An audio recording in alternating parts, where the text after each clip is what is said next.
தேவனோட ஜனமே, எப்படி வானம் பொழியாமல் போகிறது, எப்படி வானத்தின் ஆசீர்வாதம் இப்படி போகிறது என்பதை குறித்து கர்த்தர் உங்கள் மத்தியில் அசைவாடி கொண்டு இருக்கிறார்.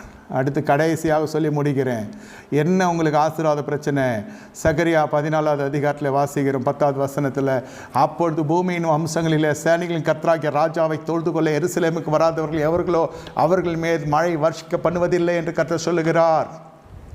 எருசலேமுக்கு வராதவனுக்கெல்லாம் மழை கிடையாது. நம்புவீங்களா? உண்மைதான். இது ஆசீர்வாத மழை கிடையாது. உங்களுக்கு ஆத்மா வறட்சி ஆகிடும். ஜீவ தண்ணீராகிய பரிசுத்தாவினர் வர்றதில்லை வாழ்க்கையில். முதல்ல வானம் திறக்கிறதுக்கு நான் சொல்கிறேன், வானம் திறக்கிறதுக்கு சொல்கிறேன். நீங்கள் கற்று அறிந்து கொள்ள வேண்டாம் அந்த சத்தியத்தை.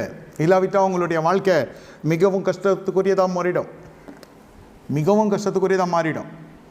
அப்போ தான் என்ன நடக்கிறதுனாக்கா, நிறுவனங்கள், ஊழிய நிறுவனங்கள், இந்த விளம்பரங்கள்லாம் பார்த்துட்டு ஊழிய நிறுவனங்களுக்காக போயிட்டு வருவாங்க.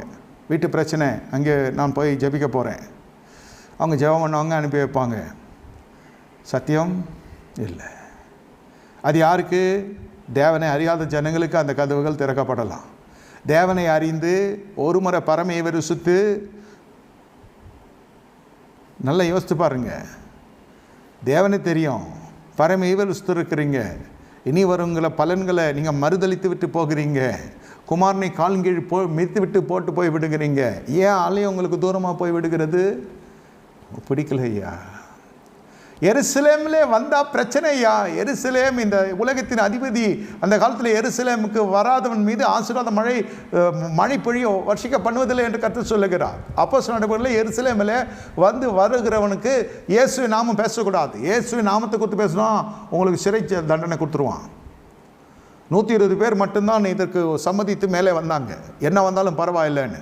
அவர்கள் தேவாவினால் நிறைக்கப்பட்டு பரிசுத்தாவினால் நிறைக்கப்பட்டு புதிய அனுபவங்களோடு, புதிய பாஷைகளோடு, புதிய சிருஷ்டியாய் திரும்பி போனாங்க. அதுதான் முடிவல்ல, அதுதான் ஆரம்பம். எருசலேமில் பரிகாசக்காரர்கள் இருக்கிறாங்க, ஞானிகள் இருக்கிறாங்க, குடிகாரர்கள் இருக்கிறாங்க. இவர்களெல்லாம் தாண்டி மேலே இருக்கிறதா மேல் வீட்டார்.